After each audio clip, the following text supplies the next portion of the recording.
Arratsaldeon y bienvenidas a NPI. Hoy, si queréis participar y correr y hacer deporte, tenéis que quedaros con nosotras.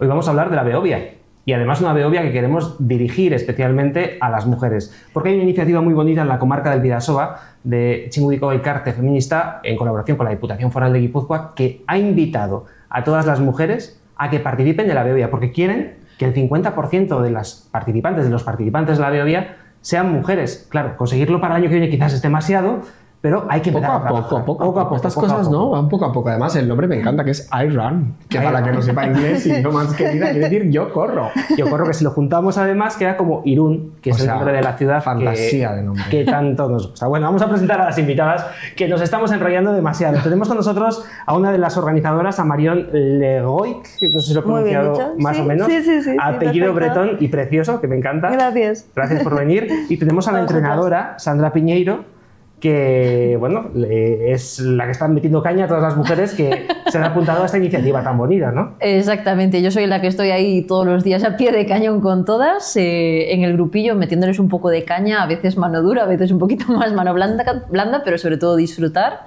pasárnoslo bien y pasar un rato juntas, que yo creo que es lo más importante. Oye, ¿y esto cómo surge? ¿A quién se le ocurre la idea de organizar estos entrenamientos para ir a la Behobia el año que viene para mujeres en Irún, en la comarca del Bidasoa?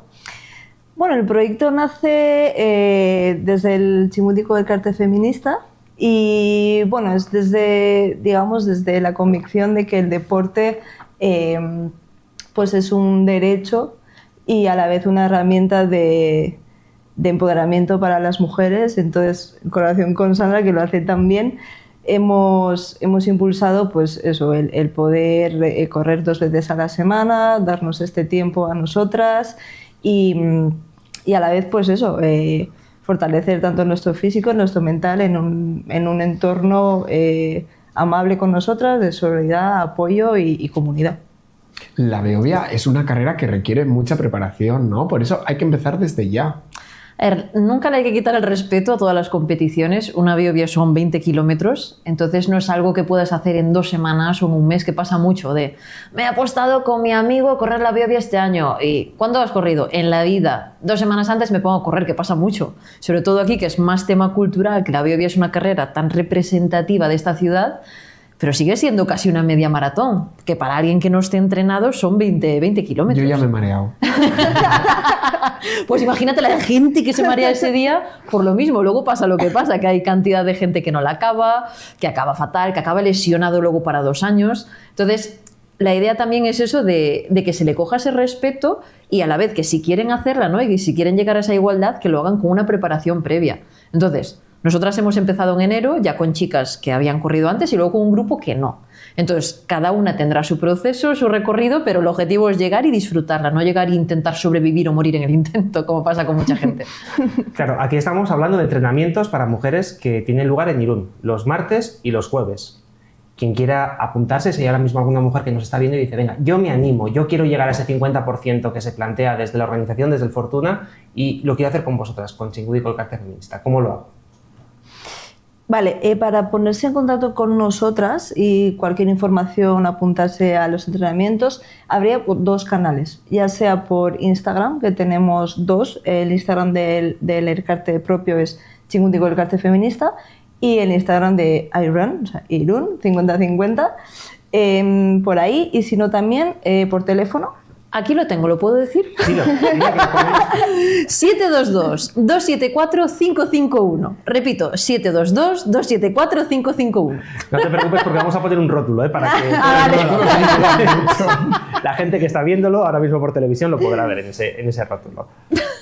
Y además que no es tanto conseguir el triunfo, ¿no? Sino más que las mujeres hagan deporte, que mujeres que digan, pues yo no me animo porque no tengo con quién, por ejemplo, ¿no? Eso también, hacer una grupeta o una cuadrilla. Exacto, eso pasa mucho y hay muchos casos de chicas que han dejado de correr porque iban solas, por temas de horarios de trabajo, que les cuadraba salir de noche y no se atrevían a ir solas de noche. También gente que estaba desmotivada porque estaba cansada de pasar tanto tiempo sola en la calle, y es como necesito un grupito de gente que le gusta hacer lo mismo que me gusta hacer a mí y a la vez estar a gusto. Entonces al principio, el primer día éramos un montón y es raro porque conocerte el nombre de todas, que todas tengan buen rollo es complicado, pero a día de hoy, ya 3 meses después, es una pasada, porque llegan, ya cada una sabe la vida de cada una, quedan fuera, está muy guay, porque ya no solo esa unión, ¿no?, de la parte de deporte, sino que estás generando vínculos para afuera, amistades, relaciones, y yo creo que eso es súper bonito. Además queremos recordar que hay 2 grupos, ¿no?, para que la gente ya no se sofoque en la tele.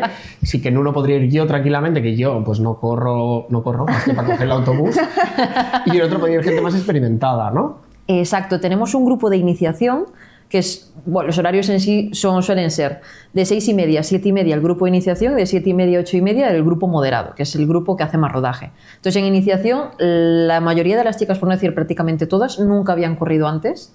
Entonces, obviamente el entrenamiento no es lo mismo en los 2 grupos. El segundo grupo ya es gente más experimentada, que nos permite hacer tiradas largas, entrenamientos un poquito más intensos, y el primero, sobre todo, el aprender a correr y el ser capaces, ¿no?, de estar tiempo corriendo, intercalamos el andar, el correr, sobre todo que estén a gusto y que no se sientan agobiadas, ¿no? Porque el correr al final es una actividad cíclica que es un poco a veces coñazo, entonces como vayas con el pulmón aquí, lo dejas de disfrutar. En cambio así lo hacemos ameno.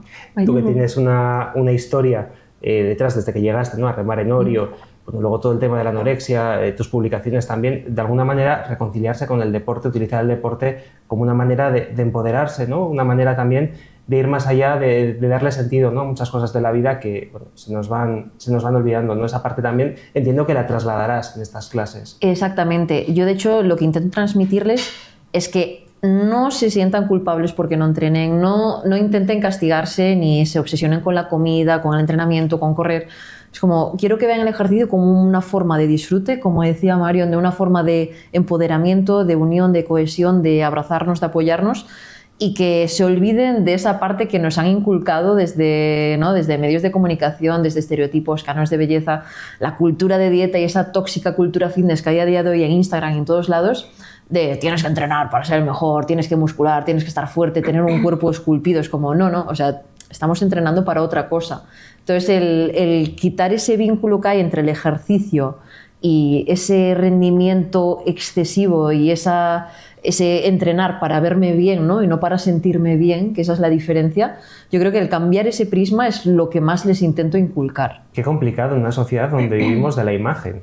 Y es lo más importante, ¿no? Exactamente, es complicado, pero yo creo que cuando nos logramos abrazar y logramos ver cuál es el objetivo, ¿no?, que es el disfrute y el estar juntas, ahí ya te olvidas de todo. Y yo personalmente me pasa, yo hay veces que voy a correr sola y voy pensando, no me siento cómoda como estoy hoy con mi cuerpo, no me siento cómoda como voy hoy vestida corriendo. Entonces te notas un poco en el foco. En cambio, cuando vas con gente, vas acompañada, tu cabeza está puesta en otros sitios y eso también está bien. Porque ya estás quitando tu cabeza de cómo es mi cuerpo, cómo está relacionado con el ejercicio, y estoy pensando en la parte de estoy con gente con la que tengo un feeling del copón, me lo estoy pasando bien, estoy disfrutando y me estoy olvidando de todo el resto.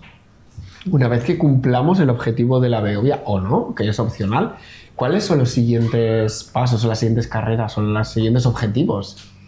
A ver, esto es a largo plazo. El objetivo principal ha sido la Beovia y el empezar con esto, pero obviamente no todas las que están dentro del equipo van a conseguir correr la Beovia porque van a necesitar un poco más de tiempo, pero la mayoría sí. Y lo que nos encantaría será que sea un club a largo plazo y el poder conseguir que en Irún haya una sede de deporte para mujeres y que logren estar aquí a gusto y que sigan con este hábito, ¿no? Es a largo plazo, no a corto plazo. Y la pregunta, ¿qué frena a muchas mujeres a hacer deporte? Porque hasta ahora siempre en la Beovia ha habido más hombres que mujeres históricamente. Hace unos años, bueno, lo podríamos entender, ¿no?, porque la sociedad era muy distinta, pero en un mundo en el que la mujer pues, ha cogido tanto protagonismo, ¿qué les frena a las mujeres? A ver, yo creo que un poco todo. En sí tienes que sumarle, te voy a hablar por casos, ¿eh? Caso de tema de madres, tema de conciliación. El que a día de hoy una madre se pueda conseguir despegar de sus hijos para tener un momento de autocuidado es complicado. Y si aún por encima le sumas el poder conseguir hacer deporte, es mucho más complicado. Eso una. Luego, la falta de seguridad que tienes en el medio en el que estás muchas veces. Porque lo que vemos es quizás una chica encerrada en el gimnasio haciendo cardio en la cinta. El ver a una chica en el monte, andando en bici, saliendo a correr, cada vez hay más, pero falta mucho. Yo, por ejemplo, que ando en bici, yo hay veces, de hecho tengo hecho el juego, a veces decir, a ver con cuántas chicas solas me encuentro. Que a lo mejor en una mañana no me encuentro con ninguna. Entonces, el ver esa diferencia y sobre todo los deportes, ¿no? Que hay muchos que aún están muy asociados con hombres y mujeres en vez de ser un deporte sin más que puede practicarlo quien quiera y todo el mundo.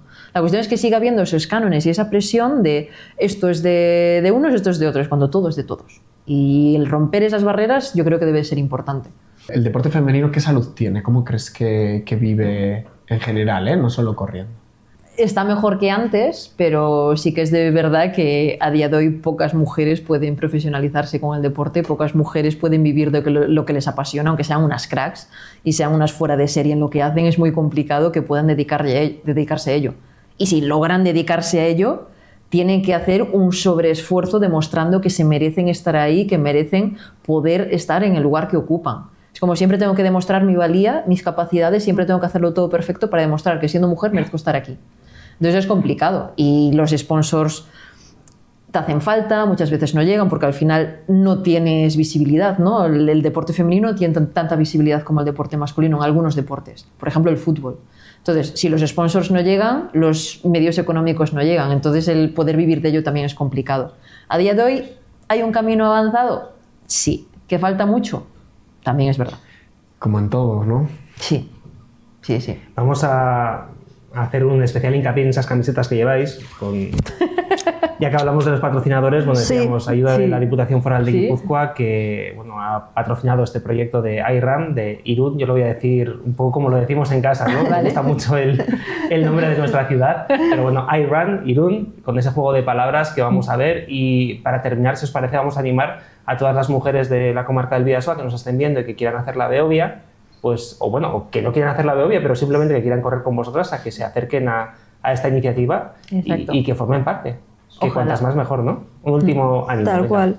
Sí, pues animarlas a todas, porque sí que es verdad que para nosotras, aparte de ser un proyecto de deporte, es un proyecto más social, de inclusión de todas las mujeres, diferentes edades, diferentes dificultades, vulnerabilidades, etc. De hecho, como decía Sandra, que a veces es difícil conciliar, tenemos un servicio de guardería también, que si lo necesitan pueden acceder a él para facilitarles ese momento para ellas mismas. Entonces, sea cual sea su situación, son bienvenidas.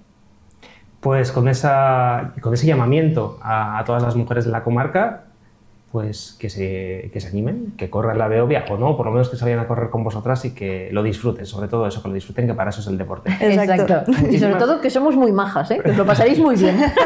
Pero te Más sigues importante. ahora con la entrevista. Muchísimas gracias a todos. A vosotras. Bye.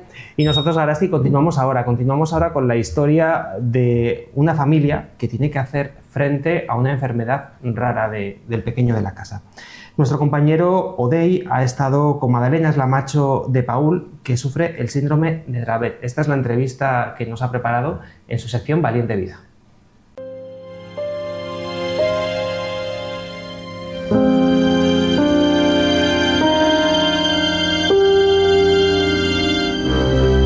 Valiente Vida es una marca para héroes, para personas que superan obstáculos y siguen adelante. Hoy hemos venido al Parque de Cristina Nea a conocer la historia de Paul y su lucha contra la enfermedad del síndrome de Dravet. Vamos a conocerla. Hola Mariana. Hola. ¿Qué tal? Muy bien, Rey. Te presento a Ramón, mi marido. Encantado. Y este es Paul, mi ¿Y tú, hijo. Paul? ¿Qué tal? ¿Y tú? Muy bien.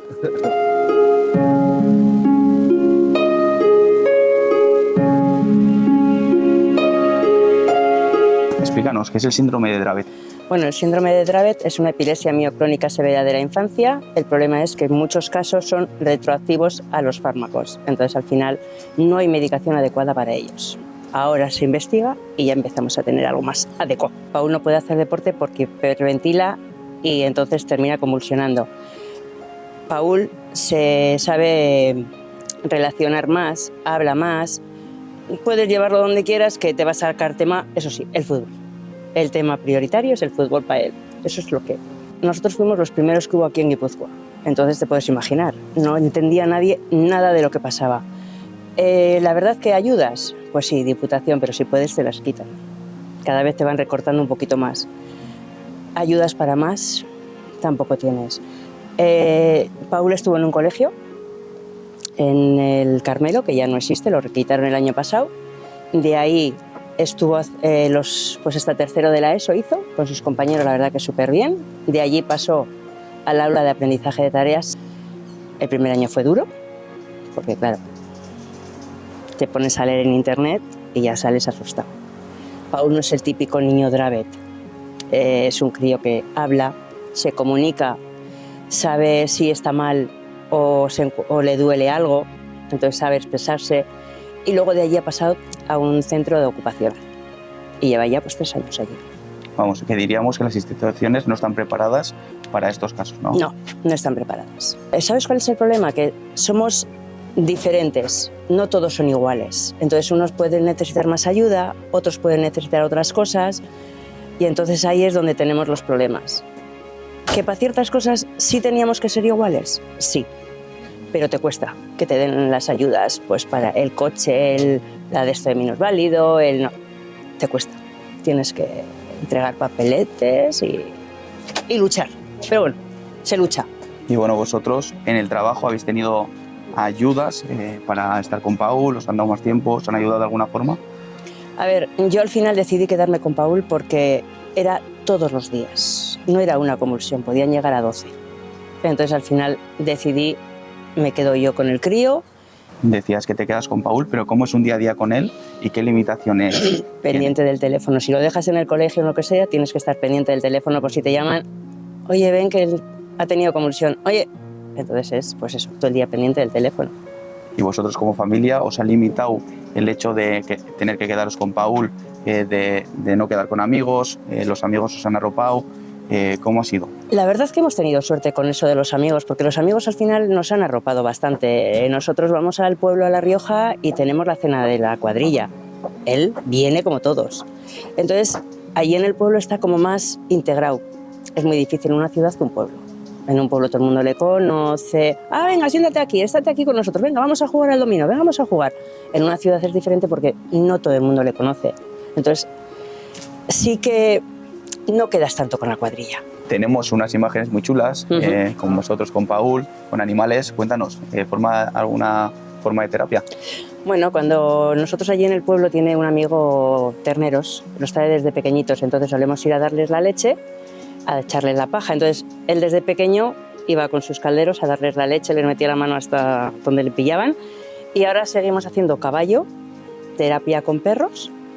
Y bueno, luego ya, pues eso, las profesoras y demás. No hay que dejarle porque les viene muy bien las terapias, además con animales les viene muy bien, porque al final pues van haciendo cosas y lo demás también para el habla y para todo. Y también a saber relajarse. Relajándose al final lo que intentamos es que si se va relajando no le termina dando convulsiones y no se pone más nervioso. Al principio sí va nervioso, pero luego ya se va un poquito relajando. Entonces ya evitamos una convulsión más. Alguien que está en vuestra misma situación, que acaba de empezar o que se ha encontrado con esta enfermedad, ¿qué le dirías? A ver, los principios son muy duros, porque al principio hasta que te dicen lo que es, que ahora ya se investiga mucho antes, te lo dicen antes. Las medicinas están mucho más adaptadas ahora que lo que teníamos nosotros al principio, pero que lo tome con paciencia y lo vaya cogiendo porque el principio es muy duro, luego ya te vas adaptando y el crío se va adaptando a otras necesidades, pero el principio es muy duro. Hasta que te haces. Mariana, muchas gracias por esta entrevista y seguro que lucharemos contra esta enfermedad entre todos juntos. Bueno, pues muchas gracias a vosotros por haber dado la visibilidad que le dais y bueno, nosotros ahora, mi hijo Paul tiene un detalle para vosotros. A ver, ¿qué me has traído por ahí, Paul? Bueno, estas son las pulseras del síndrome de Dravet y os hemos traído también esta camiseta que es del reto Dravet, que es la que llevan nuestros corredores para dar visibilidad tanto en las maratones como en la Beovia de aquí de San Sebastián. La llevan por todos los lados. Y así, pues damos más visibilidad a todo. Pues genial. Muy pues chula. Muchas gracias. Mira, para mí, Paul.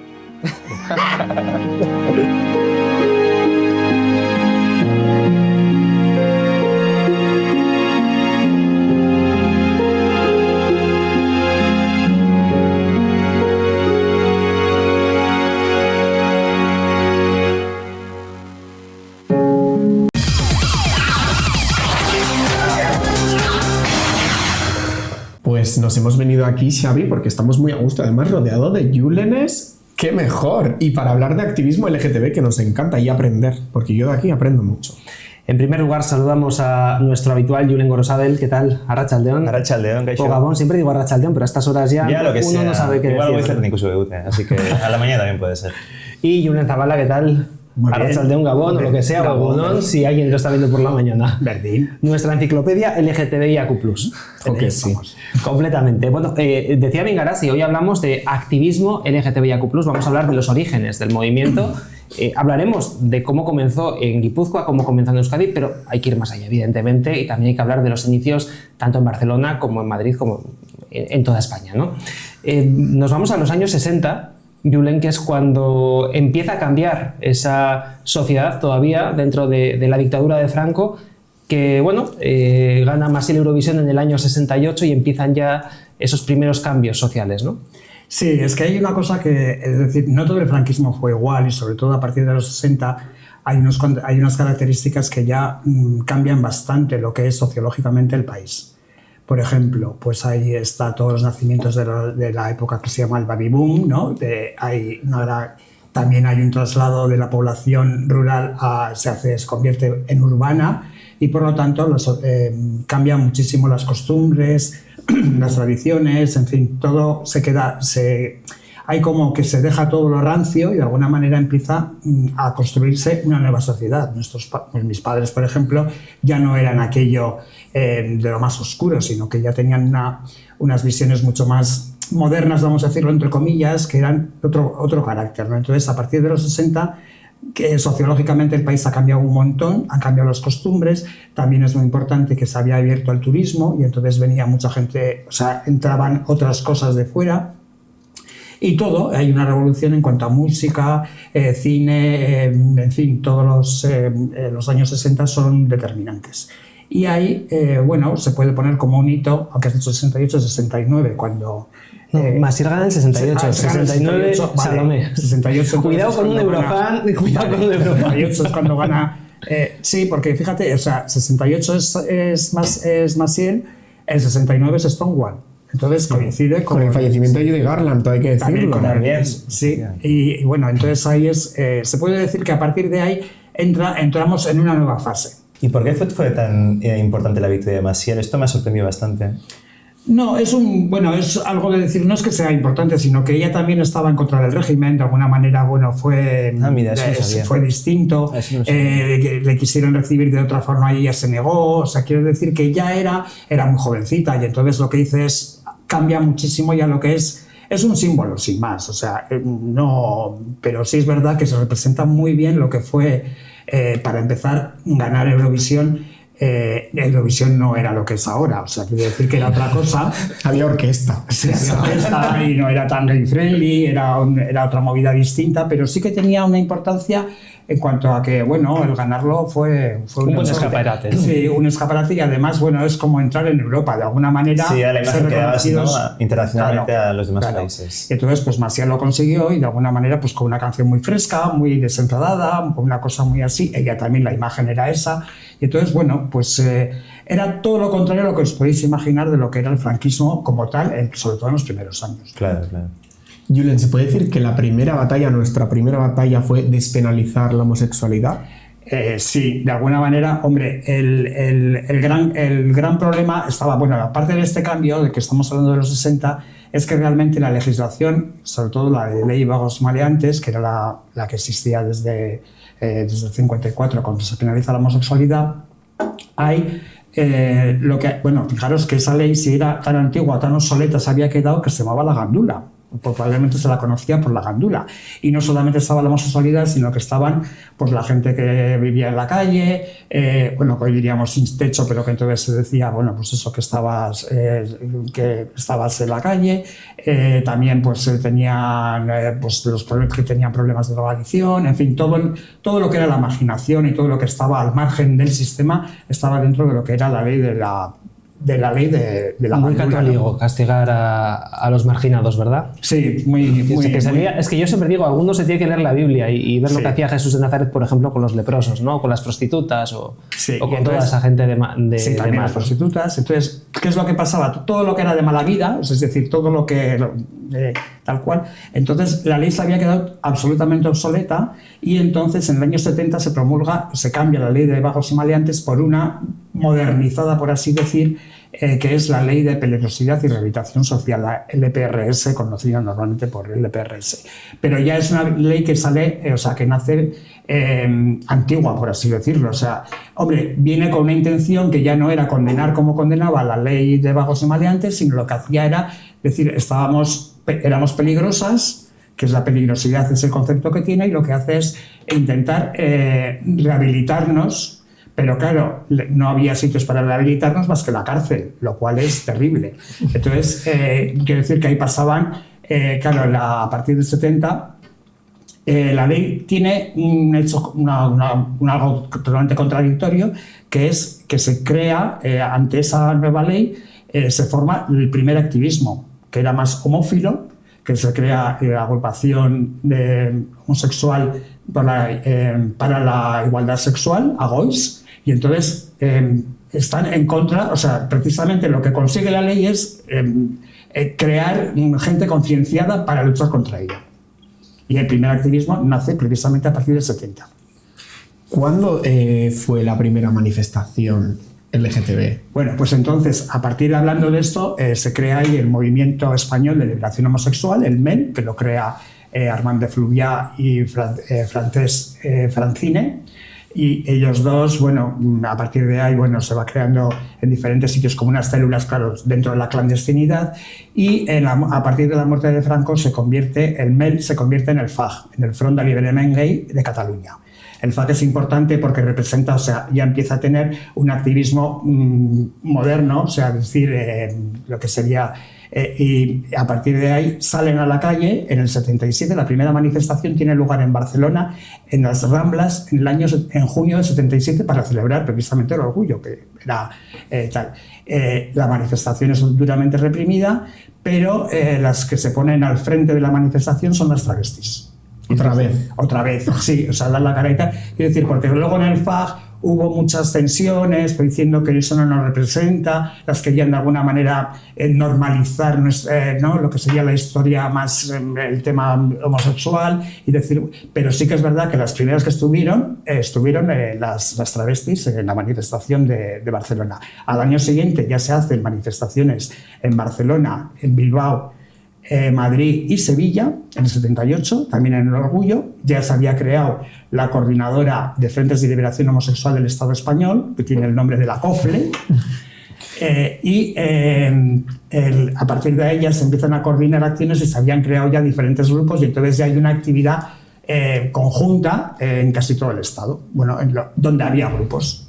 Claro, me imagino que al final la gente que participaba en las manifestaciones era la gente quizás que precisamente buscaba llamar la atención para dar la causa, y precisamente la ley de peligrosidad social penalizaba que llamaras la atención, que formaras un escándalo. Entonces, bajo esa argumentación te podrían reprimir, me imagino, ¿no?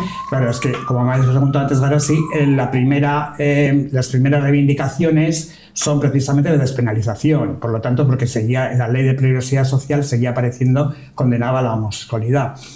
¿Qué es lo que sucede? Que en diciembre del 78, el 26 de diciembre del 78, se despenaliza, entre comillas, la homosexualidad, sale de la ley, pero la ley se sigue manteniendo y se convierte en escándalo público.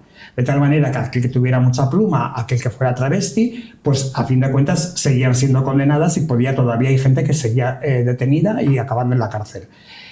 Durante un tiempo, la ley de peligrosidad social no se deroga en definitiva hasta el año 95 con el nuevo Código Penal. O sea, fijaros, casi nada. Hasta el 95 se deroga del todo. También sale luego el escándalo público en el 85 o algo así, creo que es. Pero hasta el 95 seguía todavía. También la homosexualidad, aunque siempre se habla de que se despenalizó en el 78, no es del todo cierto, porque en el Código Militar se seguía manteniendo la homosexualidad, y hubo también a chicos que estaban haciendo la mili que les pillaban y les detenían, es decir, con un gran escándalo. Y sí que es verdad que, que es una batalla muy dura.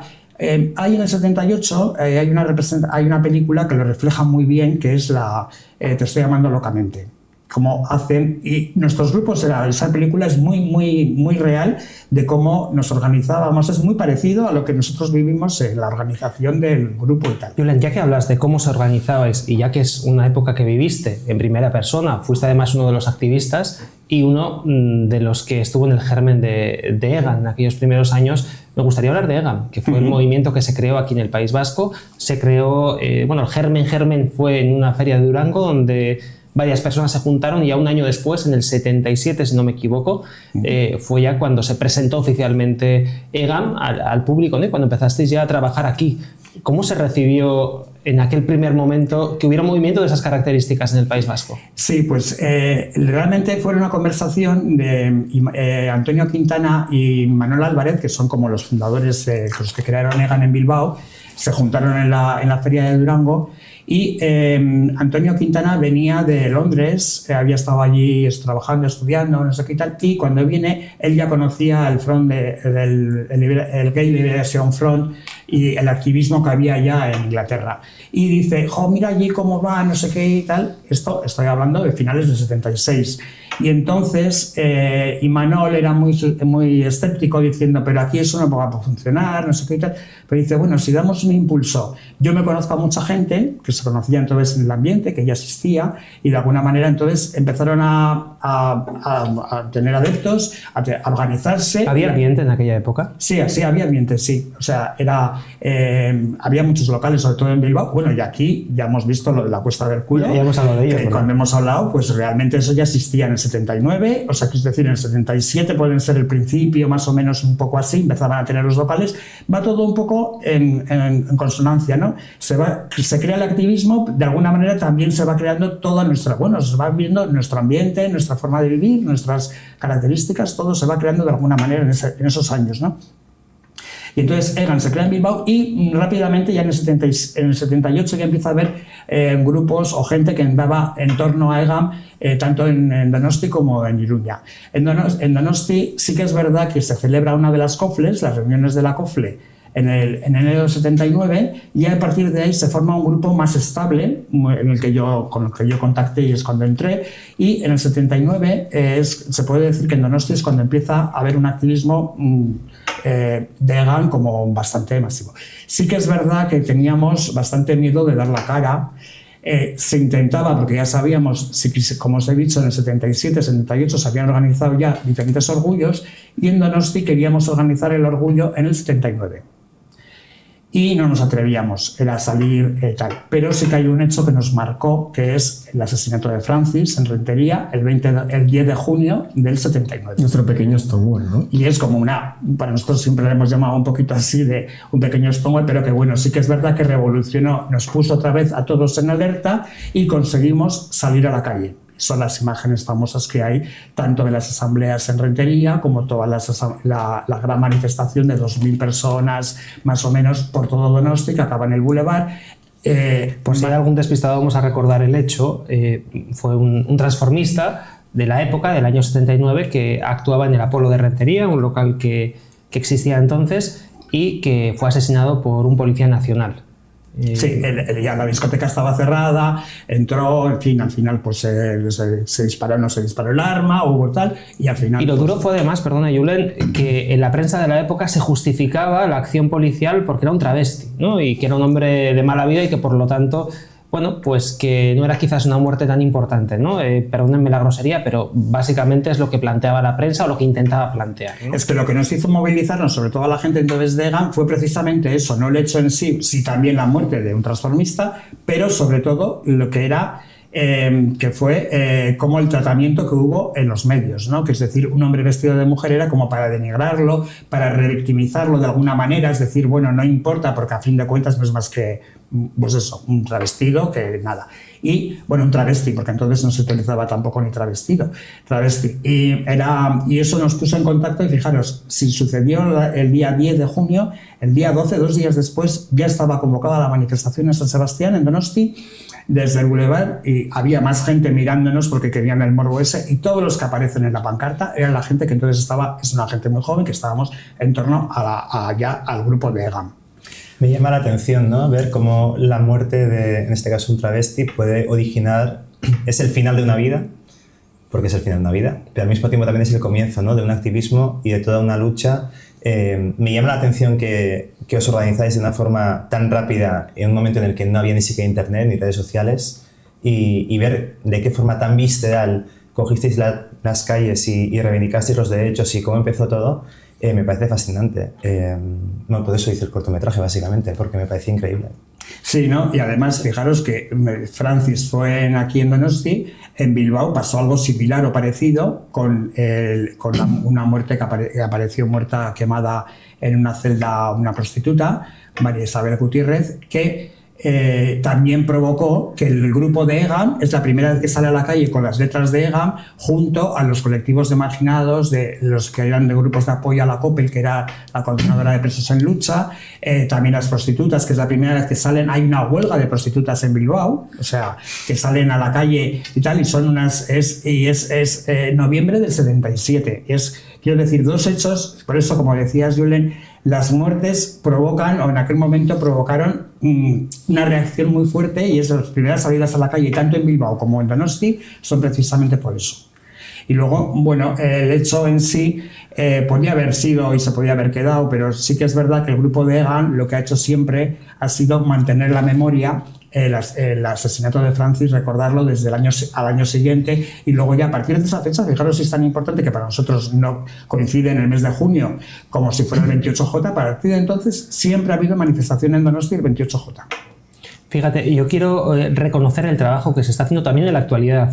Antes habéis mencionado por encima el cortometraje Incógnita que ha hecho nuestro colaborador Julen Gorosabel, del que ya hemos hablado además en este programa, y bueno, que espero que tenga un largo recorrido, porque yo creo que es un documental que hay que verlo en la pantalla grande para conocer la historia de Francis, porque hay que reivindicar efectivamente lo que ocurrió aquí, como hubo un germen que movilizó a todo el colectivo y del que poco se habla y del que poco se sabe, que yo creo que quizás, Julen, eso es lo más peligroso, ¿no? Olvidar nuestra historia. A mí lo que me llama la atención es que la generación de Julen tuviese como un referente tan claro como Francis, pero luego ese referente no fuese permeable a generaciones más jóvenes, ¿no? Y el cortometraje lo hizo un poco desde esa perspectiva de analizar de por qué estamos siempre nutriéndonos de referentes americanos, que está muy bien, pero luego menospreciamos o miramos por encima del hombro, o simplemente no nos interesamos por lo que nos pasa, ¿no?, alrededor, o las historias que realmente nos pillan más de cerca, pero realmente pues no logramos entender, ¿no?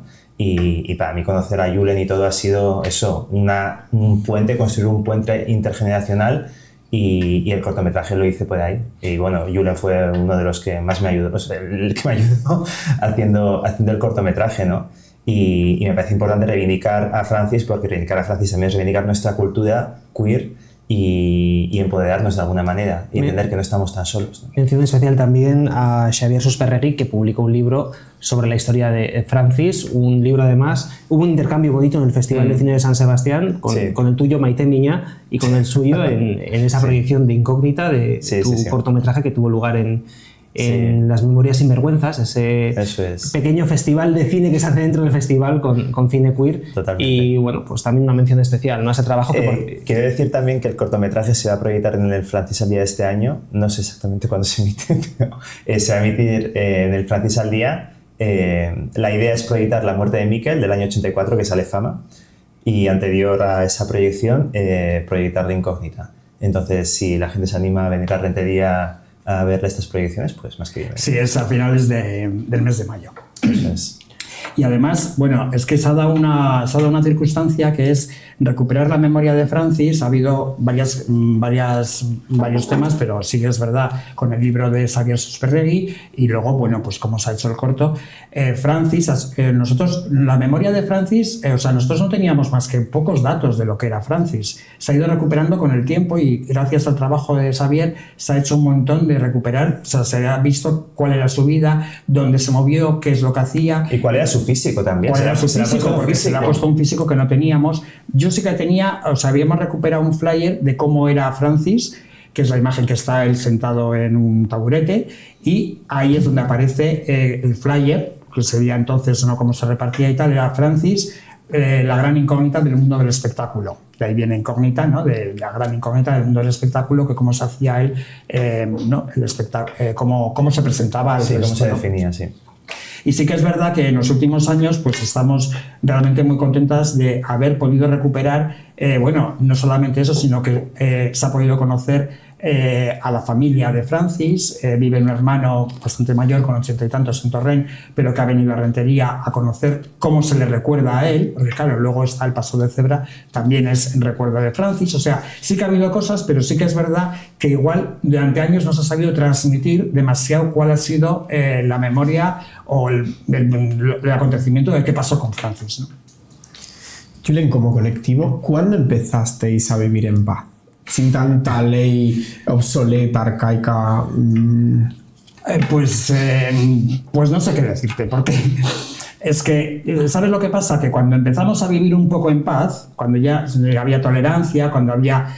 nosotros además lo único que pedíamos era respeto. O sea, qué mínimo. Lo mínimo, ese sí. Si te dejaran en paz, ¿no? Qué básico. Con eso ya. Hay pancartas que dicen dejarnos en paz. O sea, que es decir... No te lo puedo decir más claro. Claro, entonces, bueno, pues cuando empezamos un poco a vislumbrar ciertos cambios y ciertas cosas a principios de los 80, cuando ya teníamos el ambiente, ya teníamos no sé qué, pues llegó otra tragedia que nos cayó encima, que es el tema del SIDA, del que ya hemos hablado aquí también. O sea, que justamente aquello otra vez nos hizo replegarnos, meternos otra vez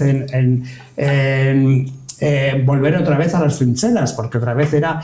Y claro, es duro pensar que, bueno, yo creo que hasta la normalización realmente llega un poco a partir del 2000, ¿no? Es decir, cuando hay un cambio social también importante, como os he dicho, si en el Código Penal acaba en el 95, pues fijaros, cuando desaparece la ley de previsión social, aunque no se aplicara en nuestro caso, o bueno, tal cual, pues sí que es verdad que hasta que se han recuperado ciertos derechos, pero que encima luego siempre hay que estar alerta, porque sabes que detrás... Eso te iba a decir. Puede ser, corrígeme si me equivoco, que ahora estos años que hemos estado muy tranquilitas y muy a gusto, ahora viene esta oleada de extrema derecha y tengamos que volver a las trincheras. Claro, es que no solamente aquí pensar, fijaros Trump, lo que está haciendo, los decretos antitrans que está haciendo en Estados Unidos. Y aquí harían exactamente lo mismo si pudieran. O sea, quiero decir, tengo que decir que Ayuso creo que ha quitado la prohibición de terapias de reconversión, creo, en la Comunidad de Madrid. Si no me equivoco, no lo tengo confirmado. Sí, ha eliminado,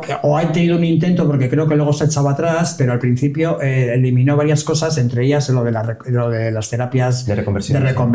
Claro, es que es terrible el pensar eso, de que alguien, o sea, cuando ya parece que habíamos conseguido o teníamos... Siempre pasa, es cíclico esto, ¿no? Claro, o sea, cuando estamos un poco tranquilitas, ¡pum!, otra vez a las trincheras. Entonces, hay sitios en los que ha sido mucho peor. Por ejemplo, no han tenido esa evolución. Costó muchísimo, por ejemplo, en Francia, que parece mentira, porque en un principio parecía que era una sociedad mucho más abierta, sí, pero en Italia siguen estando en las catacumbas casi. O sea, hay un peso grandísimo de la Iglesia, todavía de una mentalidad y tal. Y aquí tuvimos la suerte, aquí junto a Portugal, que también es una cosa muy curiosa, que como Portugal tuvo unas leyes avanzadas bastante... En la península ibérica tenemos suerte. Sí, tenemos suerte, pero no quiere decir nada que en cualquier momento, o sea, que hay que estar alerta porque en cualquier momento nos pueden, o sea, eso que tranquilas no podemos vivir nunca. Pues yo me quedo con ese mensaje, dejadnos en paz, queremos estar tranquilas. Y que tranquilas no podemos vivir nunca, o sea, la gente en casa que esté atenta por si acaso, las necesitamos. Bueno, no nos queda mucho tiempo ya de programa, como siempre, gracias a nuestras dos queridas Julenes que han venido una vez más. Ya a modo de cierre, un último comentario, empiezo contigo, Gorosabel. Vive y deja vivir. Punto, ya está.